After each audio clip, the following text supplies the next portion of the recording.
I was the one who had carried the burden of promising to care for her forever since we were kids, yet I only saw the truth right before I died. Olivia's devotion wasn't love. It was a debt she felt she owed to my father, Mr. Harrison. Even the love letter she wrote to Sam Miller proved that her heart belonged to someone else, and she never had any intention of changing that, even after our wedding. When I woke up back in my 17-year-old body, I refused to follow the script our parents had written. I rejected the role of her future husband, called off the engagement, and pushed her to go to her dream college while personally clearing the path for her to be with Sam. For the first time ever, she lost her composure and screamed at me for interfering in her life. In my past life, I wasted my entire youth trying to fill the void in her heart, but this time, I'm going to spend my remaining years making up for my own regrets. I will save my love for the woman who searched the ruins for me, screaming my name until her voice went hoarse. I finally understand that the right person isn't just someone you grew up with. It is the person who is willing to fight to stay alive with you. My wife had always been cold and distant. In 10 years of marriage, she never once told me that she loved me. On the day before I died, I found a love letter she had written years ago. To my shock, it wasn't addressed to me. It turned out her silence wasn't a personality trait. It was just a quiet indifference reserved specifically for me. The very first thing I did after my rebirth was to step up and officially call off our engagement. Then, I personally helped her deliver that letter to the right person. She turned bright red with rage and actually screamed at me for the first time in her life. "Lucas, who gave you the right to interfere in my business?" she yelled. Just an hour before the elevator malfunctioned, I was cleaning out the attic. I stumbled upon a yellowed love letter. I recognized the handwriting immediately, and the signature at the bottom was unmistakable. However, the name at the top of the page wasn't mine. It was a love letter Olivia had written to a completely different man. As the elevator cable snapped and I began to plummet, my mind was still spinning with questions. I didn't even have enough time to get the facts straight. I had no idea who this man was or why she loved him. I wondered what he looked like and if he was simply a much better man than I could ever be. When I finally opened my eyes, the sunlight streaming through the window was blinding. My head felt heavy and clouded. I heard a long sigh from the chair next to me. It was my brother, Jason. "You're finally awake," he said. "You scared the hell out of me. Thank God people were around to react quickly and get you to the nurse's office." The boy standing before me was wearing a high school uniform, which made me freeze in confusion. It was Jason, but he was only 17. The warmth I felt in my own hands confirmed that this wasn't some fever dream. I had actually been reborn. I heard the sound of hurried footsteps echoing down the hall, and a silhouette appeared against the bright light of the doorway. She stopped right in front of me. "Are you all right?" Olivia asked, her voice as detached as ever. She was holding a bag with a croissant and some milk. A wave of memories came rushing back. I remember this exact day. I had overslept and skipped breakfast in my rush to get to school. Consequently, I had passed out from low blood sugar during the morning assembly. Olivia handed me the food and watched silently as I ate. That morning, her class was supposed to have a physics quiz. She had skipped it entirely because I collapsed, which resulted in her getting a massive lecture from her homeroom teacher later that afternoon.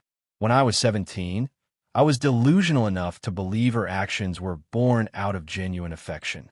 But looking back now, with the perspective of a 32-year-old man, I realized the truth. Olivia only looked after me because she had promised her father she would. Olivia's father and my dad had served in the military together. Her father was killed in action during a special mission, and her mother took the insurance payout and disappeared shortly after. Seeing her with no one left, my father took her in and raised her as if she were his own daughter. Because she was living under our roof, she was always incredibly submissive to my father. She never once talked back to him. From that point on, Olivia became my shadow. People at school used to tease us behind our backs, joking that I had a perfect, obedient little future wife following me around. Eventually, my father noticed the way I looked at her and started teasing her in front of me. He would tell her that she was going to be his daughter-in-law one day, and she would always just stand there in silence. Back then, I interpreted her silence as shyness. Looking back, I realized just how incredibly naive and foolish I was to think that. I couldn't focus at all during my classes. My mind kept replaying the events of my previous life like a broken record. I didn't want to drag Olivia down with me this time.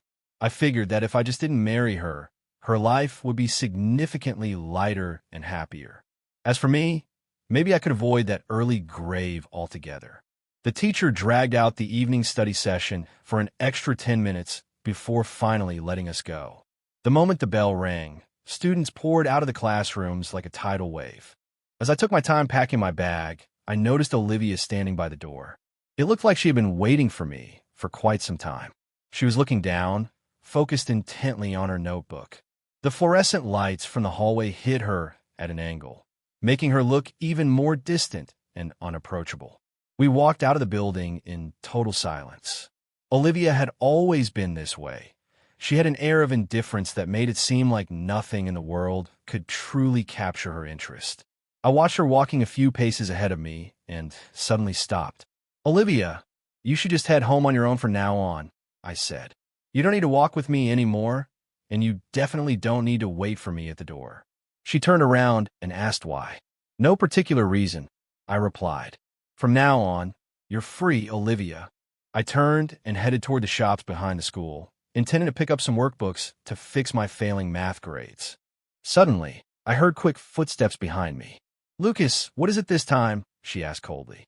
"Is this because I was late this morning? Or do you just hate the milk I bought?" That was the only flavor the store had. The moonlight hit her, making her look cold and strangely lonely. Her eyes were piercing, as if she were demanding to know what kind of game I was playing. "It's not like that," I explained, trying to sound reasonable. "Finals are coming up soon, and time is precious for both of us. You shouldn't waste yours on me. I need to get serious about my own grades, too." Olivia just stood there, stunned. It was probably the first time she had ever heard me speak to her like that. In the past, I was always the one clinging to her. In my previous life, she had been accepted to NYU while I hadn't, but she ended up staying at a local college just to be near me. Back then, because of a few casual comments my father made, I was stupid enough to think she actually liked me. I told myself she was just bad at expressing her feelings. She must have regretted staying behind. After all, NYU was her dream school. This time, Olivia didn't follow me. I walked into the bookstore alone, picked out some math workbooks and a guide for English essays. It wasn't until I reached the register that I realized my wallet was missing. I paced around the store, looking everywhere, but it was nowhere to be found. I couldn't tell if I'd been pickpocketed or if it had just fallen out of my pocket on the walkover. I sighed and decided to come back the next day. As I turned to leave, I walked straight into someone. "Watch out!" the girl cried as her comic book hit the floor with a thud. She scrambled to steady a bowl of grilled meat she was holding in her other hand. "I'm so sorry. Wait, it's you again?"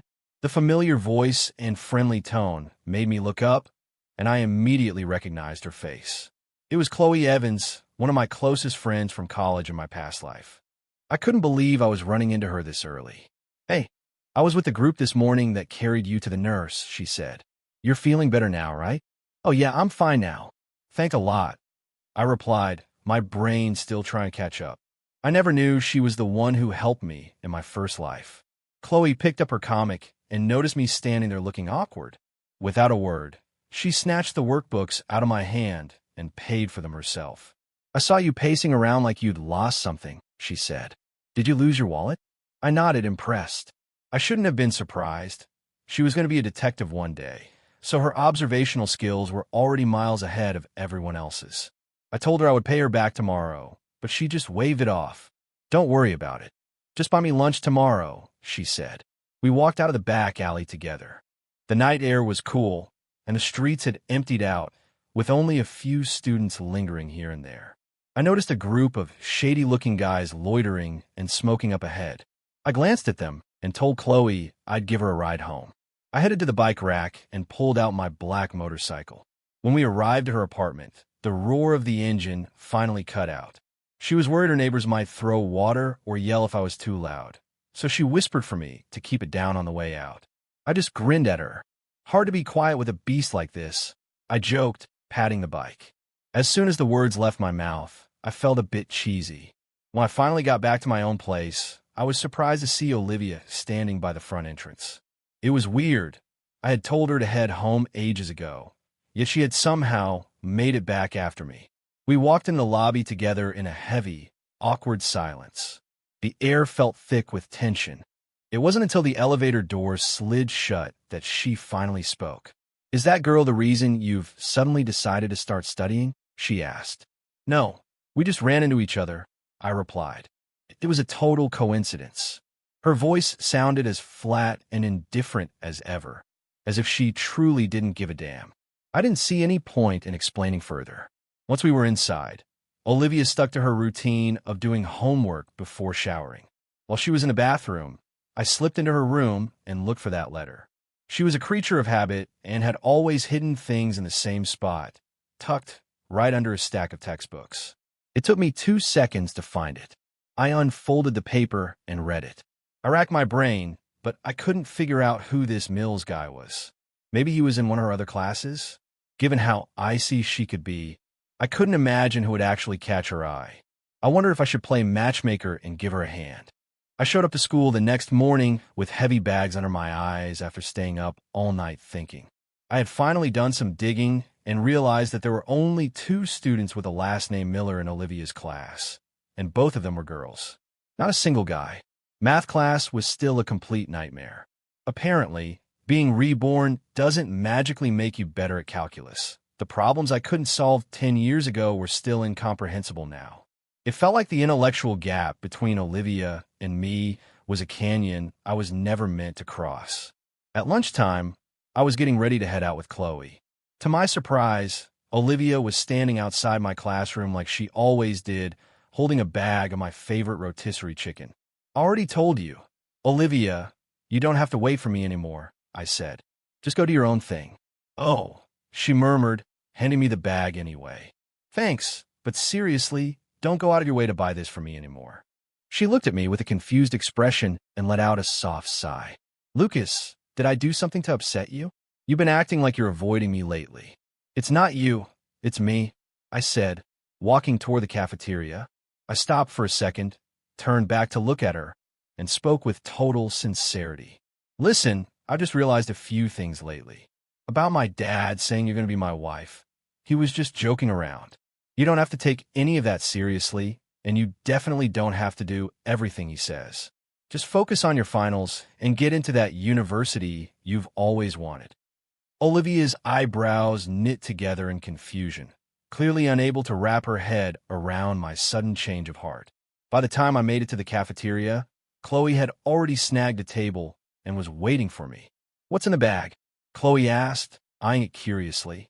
"Rotisserie chicken. It's for you, as a thank you for helping me out yesterday." She tried to act like it was no big deal, but as soon as the smell hit her, she couldn't help herself. She reached in and grabbed a drumstick immediately. She started eating like she hadn't seen food in days. I was about to tell her to slow down when a cold, biting voice came from behind me. "No wonder you were in such a hurry to get rid of me. You were just rushing off to a date." Chloe jumped, nearly choking on a bone. I turned around to find Olivia staring at us with her usual cold expression. For a split second, I felt a pang of guilt like I'd been caught doing something wrong. But then I caught myself. We weren't even together, let alone married. Chloe picked up on the tension immediately and muttered something about needing to buy a water before making a quick exit. "It's not what you think," I told Olivia. "I just met her today. We're just classmates." I was being completely honest, but Olivia cut me off with an impatient wave of her hand.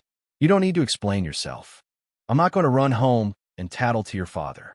But you don't have to hide from me either." She spat the words out with a trace of hidden anger before turning on her heel and walking away.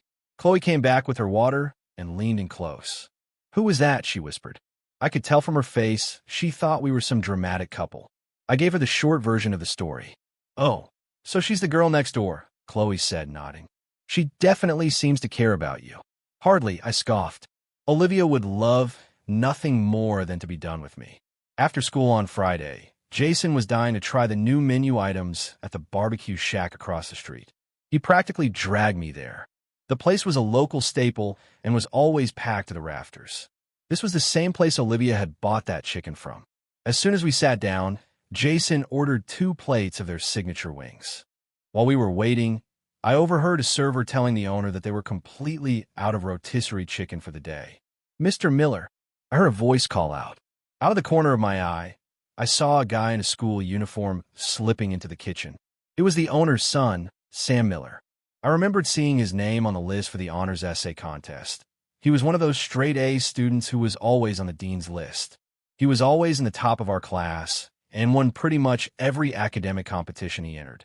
He was the definition of a high achiever. It made perfect sense that he and Olivia would have crossed paths. No wonder she was always coming here.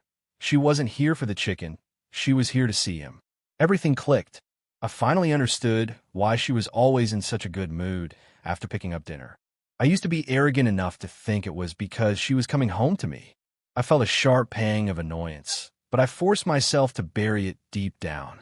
I needed to be sure if Sam Miller was the Mills from the letter. When he finally came back out from the kitchen, I casually walked up to him. "Oh, Sam, I'm a friend of Olivia Foster's. I think she left something here earlier." "Oh, really?" Sam asked, not suspecting a thing. He rummaged through his backpack with a puzzled look. "She was just here helping me with some calculus problems and let me borrow her notes. I don't think she forgot anything." So they weren't just acquaintances, they were actually close. I immediately spotted her familiar orange notebook, the very one I had bought for her. I used to ask her for help with my math homework all the time, but she never had any patience for me. Whenever I didn't understand a concept, the silence between us would get incredibly awkward, until eventually I just stopped asking. Maybe I was mistaken. I told Sam, "I'll double-check with her." Jason and I left the restaurant, and he happily shoved a container of wings into my hand. I didn't have any appetite. I realized then that when you're feeling down, even your favorite food tastes like ash. "Why aren't you eating?" "You love this place," Jason said, nudging me with his elbow. "By the way, what were you talking to Sam Miller about?" "Nothing important." "Wait, how do you know his name is Sam?" Jason looked around to make sure no one was listening and lowered his voice. "A friend told me Mr. Miller adopted him. That's the only reason I know." Now that I knew for sure who the letter was for, a weight finally lifted off my chest. I couldn't help but wonder what Olivia was feeling when she wrote those words. Honestly, I was a little jealous of Sam. I remembered when I finally gathered the courage to tell her how I felt back in 10th grade. Her response was a simple, detached "I know." She said it so coldly, like my feelings were just an inconvenience she had to deal with. That evening, after I finished my homework, I was settling in to study some vocab when my phone buzzed. Chloe had sent over a bunch of PDFs. My mom wrote these math practice sets for her students. Her message read, "Give them a shot and let me know if you get stuck." Her mother was a high-level math tutor, so I was basically getting a pro-level training session for free. I texted her back a quick thanks with a stupid meme. Suddenly, my door flew open. Olivia stood there, looking absolutely miserable. It was the first time she'd ever barged in without knocking. "Did you go through my things?" she demanded. She didn't specify what she was looking for, but I knew immediately. I reached into my desk drawer and pulled out the letter. "I'm sorry. I shouldn't have been poking around." I had actually planned on helping her out with Sam, but I guess I got caught sooner than expected. Olivia snatched the letter out of my hand, her face pale with anger. She was clearly humiliated that I'd found her secret. I felt a twinge of pain in my chest, but I pushed through it. "I know who it's for, Olivia. It's Sam Miller, the guy from the barbecue shack, right? If you like him that much, you should just tell him. He's a great guy. You don't want someone else to snatch him up. Finals are almost over anyway, and then you can go after him properly. You won't have to keep using those rotisserie chickens as an excuse to see him." She glared at me. "Who told you to stick your nose in my business?" Her eyes were burning with rage. "I just want you to be happy," I said softly. "Happy?" she scoffed. "It looks to me like you just got a new girlfriend and you're desperate to get rid of me. You used to say you loved me, and now you're discarding me like trash." I was speechless. I hadn't expected her to flip the script like that. "You never liked me, Olivia. You never even respected me. Why should I keep wasting my life on you?" I couldn't stop myself from snapping back. "Fine, then don't. I don't have room for your baggage anyway. It's suffocating." She glared at me one last time, then turned and slammed my bedroom door, so hard the walls shook. I bit my lip, a stubborn resolve hardening inside me. "Olivia, I whispered to the empty room. I am never going to love you again. For the next week, I didn't say a single word to her. My father just assumed we were both stressed out over our final exams and didn't press the issue. Over the weekend, Chloe and I spent our days at the library. She was smarter and faster than me, and she spent hours helping me untangle complex math theorems. Whenever she got too stressed, I'd take her out on a motorcycle for a ride just to let her clear her head. Thinking about our future friendship made me actually look forward to the years ahead. My hard work finally paid off. When the results for our monthly mocks came out, my rank had jumped up by 15 spots. My father was beaming after getting a call from my teacher about my improvement. Olivia, who was in the kitchen fixing a cup of coffee, overheard him. She shot me a sideways glance and let out a cold laugh. Impressive. I guess having a girlfriend isn't distracting you from your books after all. You want to talk? I shot back. You managed to keep your #1 ranking while pining after someone in secret. Seems like you've got it all figured out. I didn't wait for a response. I just went back to my room, not wanting to deal with her bitterness. With only a month left until the final exams, I entered the most focused period of my life. My brain was entirely occupied by formulas and test scores. There was simply no room left for relationship drama. June arrived with a sweltering heat wave, and with it, the finals. I felt ready this time. My hand was steady as I moved through the exam papers. I even managed to finish the final calculus problem, a question I had left completely blank in my previous life. When the final bell rang, it signaled the end of the exams and the official close of my high school career. As I walked out of the building, I spotted Sam Miller waiting by the gate with Olivia. She looked anxious, probably worried about a few tricky questions, and she was frantically comparing her answers with his. I realized then that a first love really doesn't make any sense. Olivia had more patience for Sam Miller than she had for anyone else in the world. I walked right past them without stopping, heading straight for Jason and Chloe. We had already planned to hit the theme parks and go to karaoke to blow off some steam. We were going to have as much fun as possible before the results were posted. For the next few weeks, I was barely ever home. My dad saw how much fun I was having and decided to let me be. Surprisingly, Olivia started calling me almost every single day, asking when I was planning to come back. If we stayed out late, I'd always make sure to drop Chloe off at her place first. Whenever Olivia found out, she'd make some catty remark about it. Today was my 18th birthday, a major milestone. It was nearly midnight by the time I headed home, feeling a little buzz from the drinks. Chloe walked me to my building. Just as we reached the entrance, she stopped me. "Lucas," she said softly, "I want to spend every one of your birthdays with you from now on. Is that okay?" It was too dark to see the look on her face. I assumed she was just making a grand declaration about her friendship. "Of course," I said, giving her a heavy, friendly pat on the back. "You're my best friend, Chloe." She coughed from the force of my hand and quickly masked the look of disappointment in her eyes. "Geez, with that strength, you're going to kill your best friend," she joked. We both laughed, but then we ran right into Olivia, who was heading out to the trash cans. She glared at us, her eyes full of irritation and hurt. "Lucas, do you have any idea what time it is? Why aren't you home yet?" Chloe nudged me and whispered, "Hey, you better get going. Your girl is waiting for you." Chloe gave me a little wave as she walked away, reminding me to drink some honey water before bed. As we got into the elevator, Olivia didn't stop talking for a second. For the first time, I felt like she was being a total nag. "Are you done yet?" "I'm home, aren't I?" I snapped. She froze, and when she spoke again, her voice sounded strained. "Do you think I'm annoying? You said you'd be home by 10, she said. "If something happened to you, how was I supposed to explain that to your father?" I sighed. Tonight was a special occasion. Besides, I was with Chloe.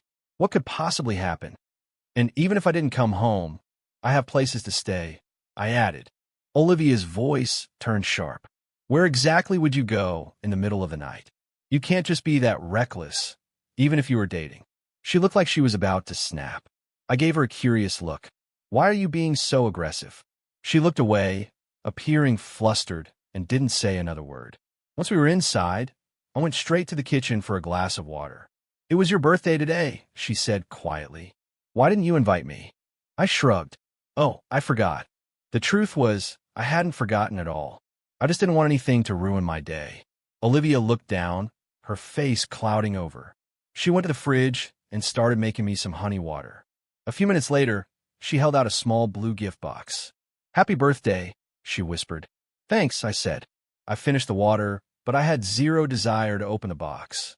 She stood there for a second like she wanted to say something else, but eventually, she just bowed her head and walked back to her room. I didn't expect much from her gift.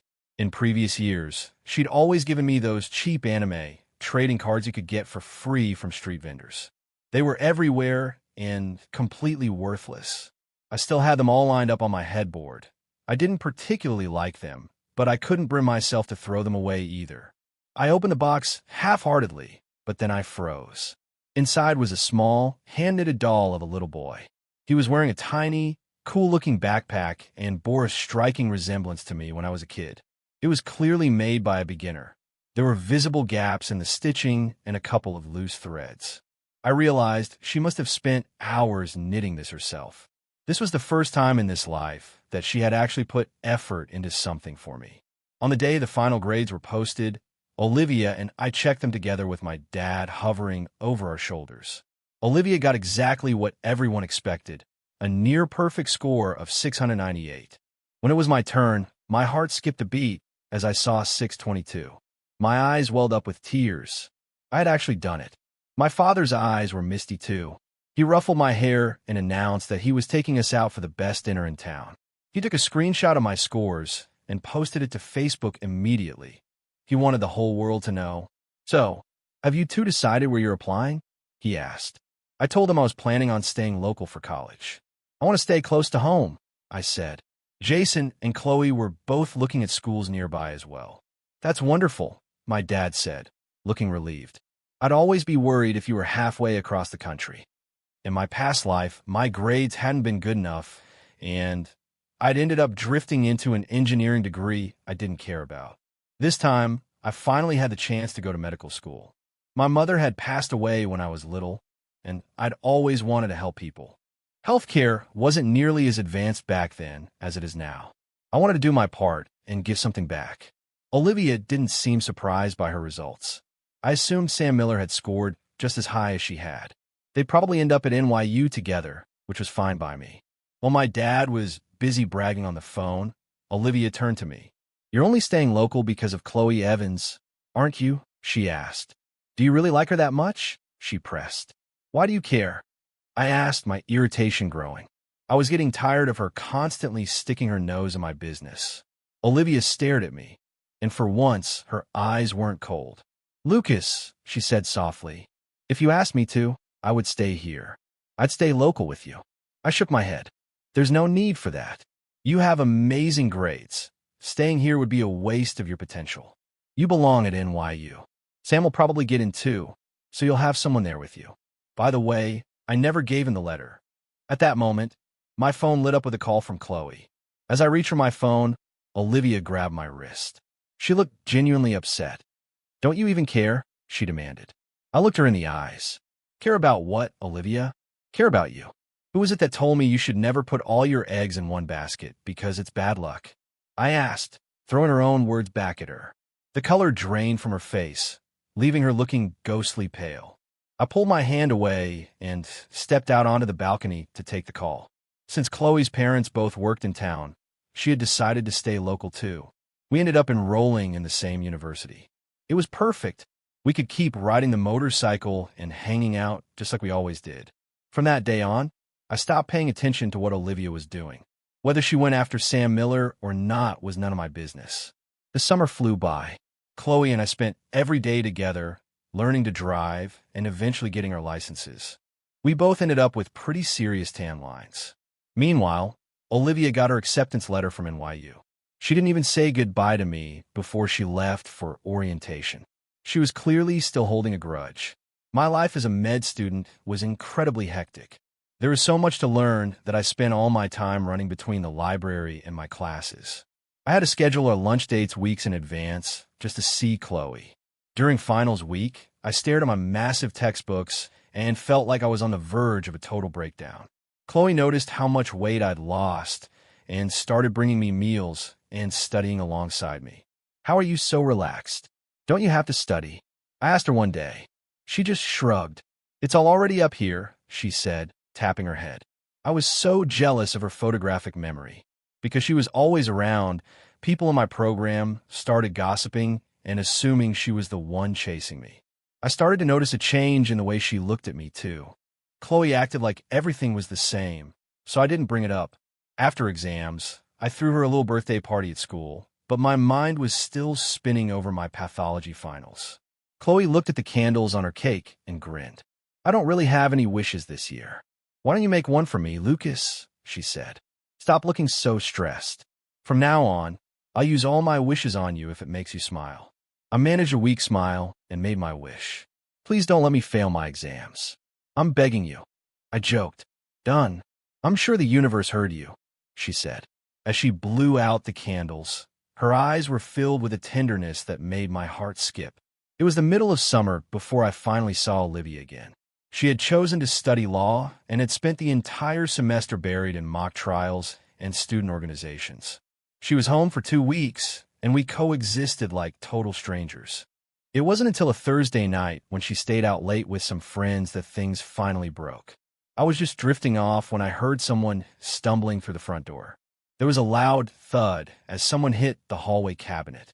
I got up to check and found Olivia slumped on the floor, looking completely exhausted.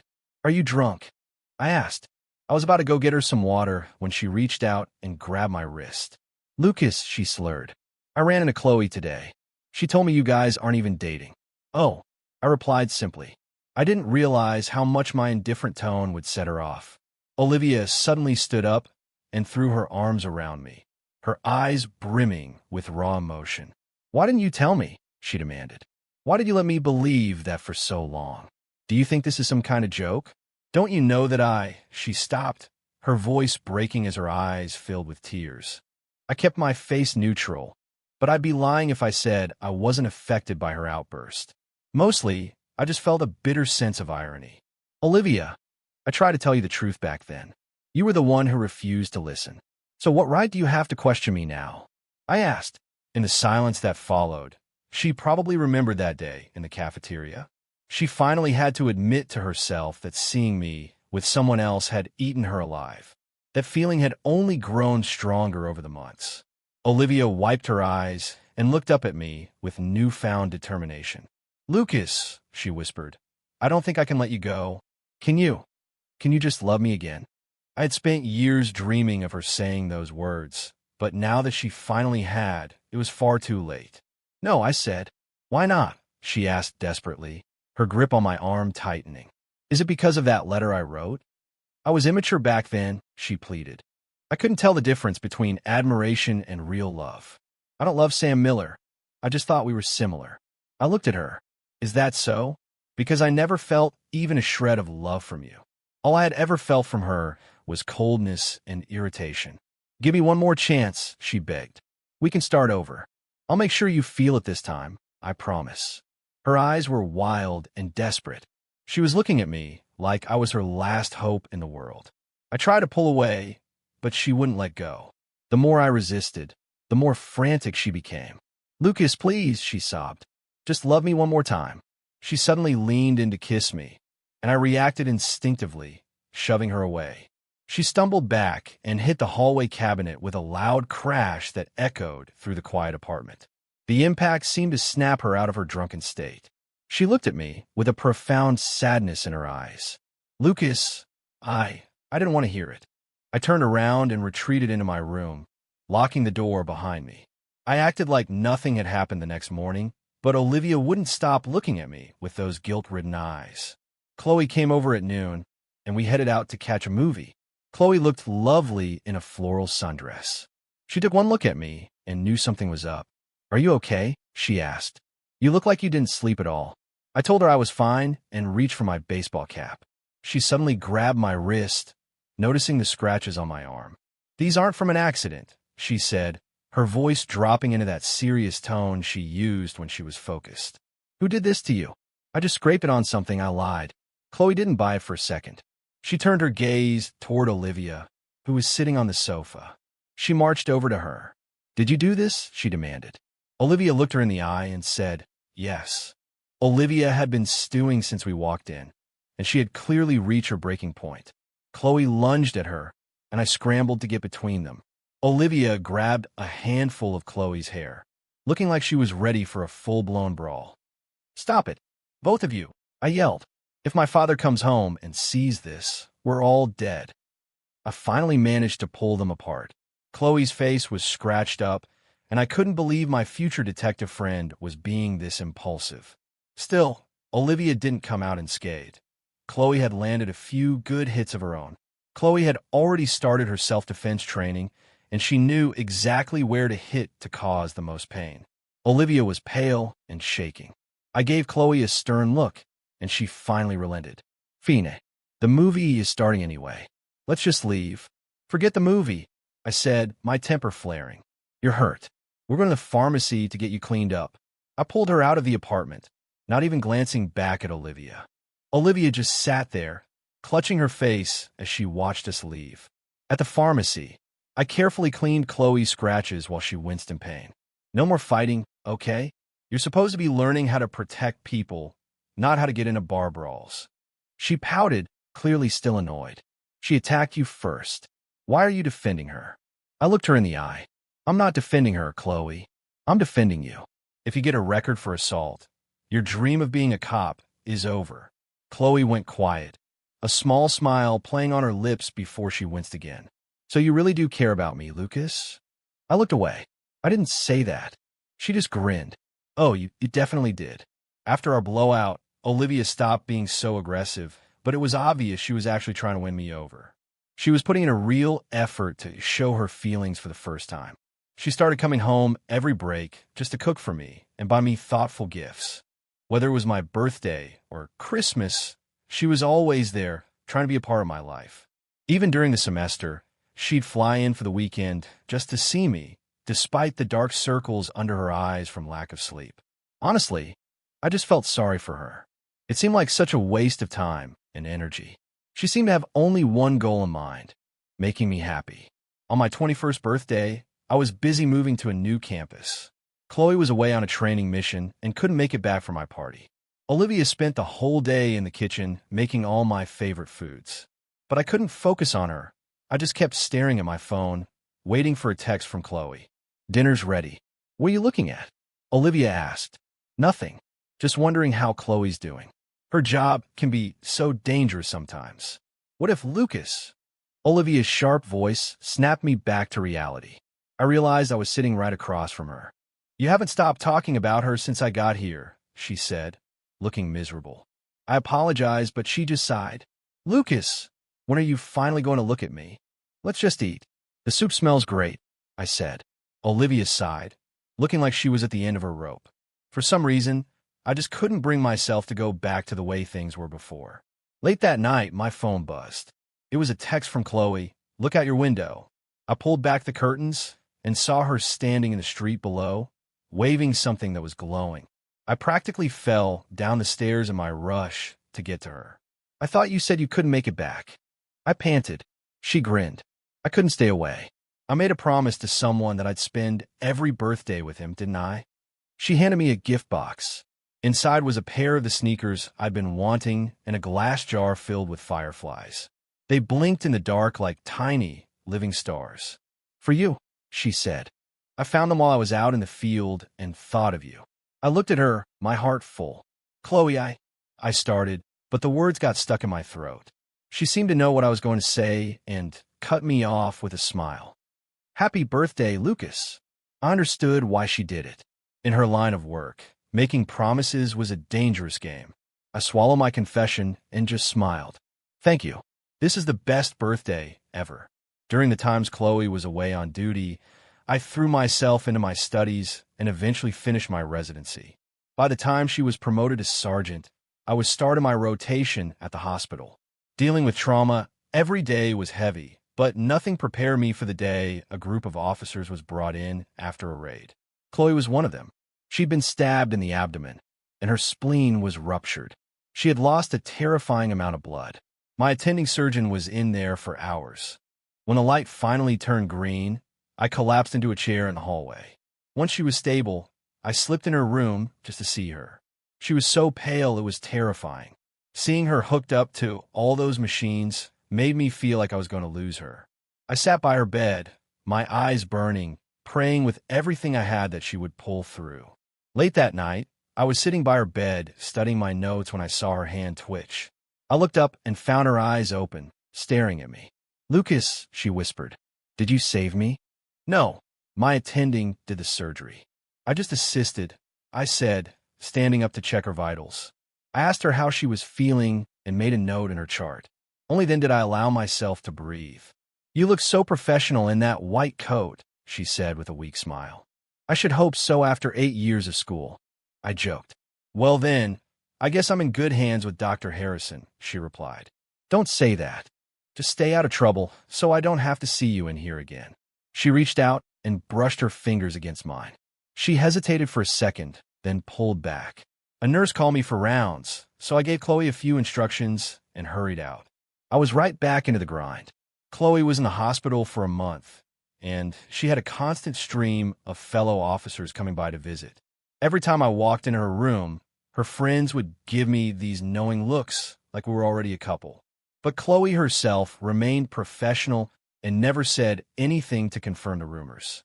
Even on the day she was discharged, she didn't break character. She just called me Dr. Harrison like everyone else. I handed her her prescriptions and went over the instructions one last time. "So, Chloe," I said tentatively, "is there anything else you want to say to me?" She just looked at me blankly. "Like, I'll follow the doctor's orders." I just laughed and shook my head. Over the next few years, Chloe was constantly being deployed for various cases all over the country. There were weeks at a time where I couldn't reach her at all. She was completely off the grid. Olivia's career was taking off. She had joined a prestigious firm and was already a rising star in the legal world. She was making a lot of money and started sending me these bizarre, expensive gifts. Half of them were still sitting in my dad's office, unopened and covered in dust. Work at the hospital was grueling. There were days when I didn't even have time to grab a sandwich. Olivia would drop by occasionally, but I was always so busy we'd barely speak 2 words before I had to run to a trauma. Still, she never gave up. She was always trying to get a hold of me, sending over food or more gifts. Occasionally, she'd get drunk and call me, sobbing into the phone. "Lucas, what am I supposed to do?" she'd ask. "What do I have to do to make you love me again? Please, just tell me. Why are you doing this? You were the one who loved me first. How could you just stop? I was wrong. I never should have said those things. Please, can't we just go back to the way things were? Lucas, I miss you so much. But feelings aren't like a light switch you can just flip. In my past life, we were together for years, plus 10 years of marriage. She had 1,000 chances to tell me she loved me, but she never did. Her silence spoke volumes, and it was time for both of us to move on. Moving forward was the only healthy option. Suddenly, I was 32 again. In my first life, this was the year I died in that elevator. I couldn't help but wonder if history was going to repeat itself. My phone rang, cutting through my dark thoughts. It was Chloe. "Hey, Dr. Harrison, it's my birthday next week. What are you getting me?" she teased.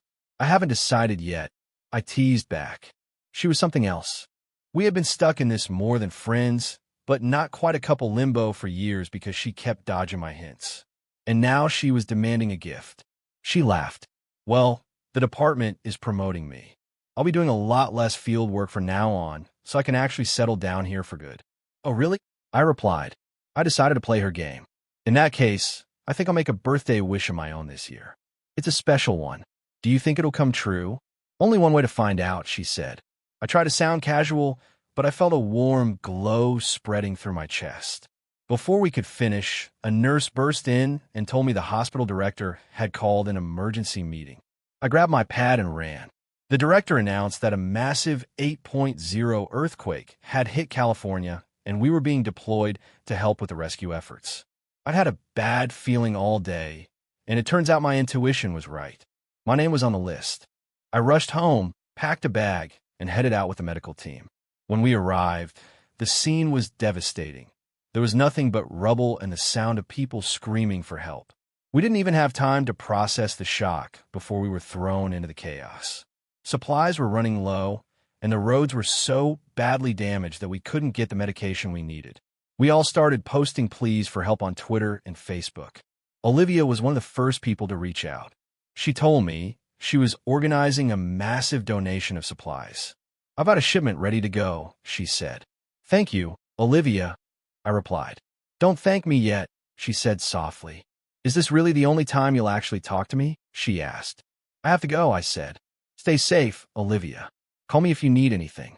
Late that night, as I was getting ready to hand over my shift, the ground began to shake violently. Panic erupted instantly. "Get under the tables," someone screamed. I took a single step, but the floor beneath me gave way. It felt like the earth had just swallowed me whole. Everything went black, and I lost consciousness. The aftershock hadn't been as strong as the initial quake, but it was enough to bring the rest of the building down. I was pinned under the rubble, unable to move a muscle. I have no idea how long I was there, but eventually my entire body started to go numb. I lost all feeling in my hands. My throat was so dry I couldn't even manage a whisper, let alone a cry for help. As the darkness closed in, I found myself thinking about the elevator accident from my first life. Was this my destiny all along? Was I just meant to die at 32? My phone buzzed in my pocket. It was Chloe. I could see the light from the screen, but I couldn't reach it. It was a bitter realization. I'd been given a second chance at life, and I still hadn't managed to tell her how I felt. As my consciousness began to slip away and my body turned cold, I heard a desperate voice from above. "Lucas, where are you?" I felt like I had been asleep for a century. When I finally opened my eyes, I was back in a hospital bed at my own workplace. "Lucas, you're awake," Chloe cried. Her eyes were bloodshot, and she looked like she was about to have a panic attack. "How do you feel? Are you in pain?" she asked. I shook my head weakly. "What about the rescue? Is everyone okay?" "My colleagues, they're fine," she assured me. "Everything is under control now." "You've been out for 2 weeks, Lucas," she said, her voice a mix of anger and pure relief. She gripped my hand so tight it hurt, like she was afraid I'd disappear if she let go. "I'm just so glad you're back." She put her head down, and I felt her hot tears hitting the back of my hand. "Was it you?" I asked. "Yeah," she whispered. "I couldn't reach you, so I volunteered for the search and rescue team. We dug you out ourselves." "Thank you," I said softly. She just shook her head. "Don't mention it. You saved my life once. Now we're even." She called the doctor in to check on me, then went out to get me some real food. She ended up feeding me herself, treating me like I was 5 years old. I spent a few more days in the hospital recovering, and Chloe never left my side. By the time I was ready to go home, I realized her birthday was only a few days away. I decided it was time to finally man up and tell her how I felt. I got everything ready in secret with a little help from our friends. That evening, I waited for her outside the hospital entrance. As she walked toward me, a shower of rose petals began to fall from the sky. Before she could even process what was happening, I dropped to one knee. I held out a ring that caught the evening light. "Chloe," I said, "I've loved you since we were in high school. I was always afraid of holding you back, so I never said anything. But I can't wait anymore. Chloe Evans, will you marry me?" Her fellow officers started cheering and throwing even more petals. My medical team was right there with them, hooting and hollering. Chloe just stood there, stunned, her face turning a deep shade of crimson as her eyes filled with tears. She finally nodded, looking more flustered and happy than I'd ever seen her. Out of the corner of my eye, I saw a familiar figure standing on the edge of the crowd. It was Olivia. She was holding a thermos and looked like she had run all the way there. There was still sweat on her forehead. She was deathly pale, her eyes fixed on us with a look of pure heartbreak. "Yes, 1,000 times yes," Chloe laughed, her voice ringing out over the crowd. I slid the ring onto her finger. It was a perfect fit. I finally had the answer I'd been waiting for my entire life. Chloe threw her arms around me, sobbing with joy. "Whoa, I've never seen the sergeant cry before," one of her guys joked. "Shut up," another one laughed. "That's what love looks like." "Man, I'm so jealous," someone else shouted. "I should have stayed in school if this is what happens." That night, I got a text from Olivia. "Are you really going to marry her?" Lucas, I've been with you the longest. Why her? Why can't you just give me one more chance? I didn't even reply. I just deleted the message, blocked her number, and turned off my phone. I pulled Chloe close and fell into a deep, peaceful sleep. Olivia didn't show up to our wedding, but she did send a gift, a diamond that must have cost a fortune. Chloe took one look at it and rolled her eyes. I guess Olivia still hasn't given up on trying to buy people, she joked. She ended up having the diamond set into a leather collar for my dad's Siberian Husky. A year later, Olivia was still single. Even after Chloe and I had our first daughter, Olivia remained alone. My father eventually tried to set her up, telling her she should move on and find someone who could make her happy. She would just sit there, nursing a glass of wine with a dark expression on her face. After one of our family dinners, she stood over our daughter's crib, staring at her. "She really does look just like you, Lucas," she whispered. "Yeah, if only." She trailed off, letting the rest of the sentence hang in the air. Chloe was watching her like a hawk, her face full of suspicion. "What are you doing over there?" she asked sharply. "He's my husband, Olivia, legally and in every other way that matters. Don't even think about it." Olivia just gave a cold laugh. "Nothing is permanent, Chloe. People get divorced every day. You never know what the future holds." I could see the bitterness and jealousy radiating off her. Chloe looked like she was about to punch her, but she managed to restrain herself for the sake of the family. Chloe was fuming the entire way home. I think she would have kicked a stray dog if she'd seen one. In the middle of the night, she suddenly sat bolt upright. "Lucas, where do we put our marriage license?" "What?" I groaned. "I need to hide it where she can't find it," she said. "Go back to sleep." I told her, but she was already up, rummaging through the drawers to find a secure hiding spot. My name is Olivia Foster. From the day I first set foot in the Harrison house, I knew that Lucas and I were living in two completely different worlds. Mr. Harrison was kind to me, but I knew the score. If anything ever happened to Lucas, I would be the first person he blamed. I was there to be his caretaker, his shadow. So I followed him everywhere. I lived in constant fear that he'd get into trouble on my watch. Everyone called me his future wife, and I never disagreed because it was the truth. But I hated every second of living under someone else's roof. I grew to resent Lucas because of it. He was so incredibly clingy, always wanting to be by my side. I couldn't say no to him, but I hated being forced into that role. I didn't want Mr. Harrison to think he'd taken in an ungrateful brat, so I did everything I could to keep Lucas happy. I made sure he never had a reason to complain about me. As the years went by, Lucas grew into a very handsome young man. I found myself stealing glances at him when I thought he wasn't looking. If he ever caught me, I'd just act annoyed and tell him he was being vain. I was determined not to fall for him. I didn't want to lose the last bit of dignity I had left. But when he finally confessed his feelings in 10th grade, I was secretly thrilled. I just forced myself to hide it. He seemed hurt by my cold reaction, but he was back to his usual clingy self the next day. One time when he was sick, he complained about his medicine being bitter and begged me to go buy him some rotisserie chicken. That's when I met Sam Miller. I watched him accidentally drop a wing, and his adoptive father started screaming at him, calling him worthless. If I hadn't been standing right there, I'm pretty sure the man would have hit him. Seeing how Sam walked on eggshells around his father made me realize how much we had in common. After that, I started using buying chicken for Lucas as a constant excuse to visit the restaurant. I'd buy the food and then just hang out for a while. It was one of the few times I felt like I could actually breathe without having to worry about Lucas or his father. We'd talk about our families sometimes. Sam would always just sigh and get back to his books. He was like a weed that just kept growing, no matter how much people tried to trample him. I convinced myself that he was the kind of guy I should be with.